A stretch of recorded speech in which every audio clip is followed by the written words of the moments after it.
Hello everyone, my name is Rahim Mahmood. I am from Dhaka, Bangladesh. I am a fourth year undergraduate in economics from Jagannath University, Dhaka. Here I am on this website to broaden my horizon of teaching. I can teach you various subjects such as mathematics, sciences, English, economics. I can teach you high disciplines of sciences such as mathematics, physics, chemistry, economics.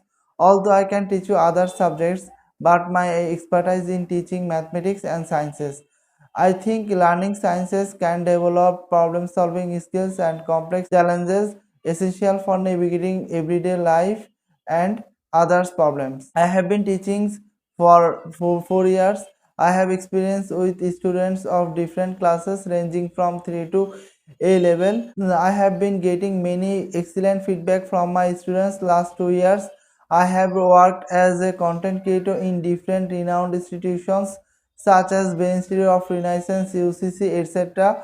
I am quite familiar with Cambridge curriculum. Now, let me tell you a little bit about my teaching strategies.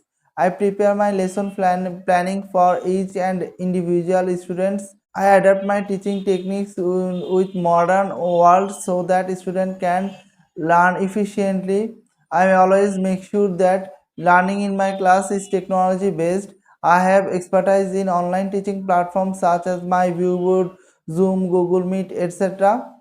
Last but not least, all my classes are student centered where students get to have their own voices, their choices, and anatomy to control of their own learning. I hope that you will join my class. When you do, just know that you will be in great hand. We will have fun learning together.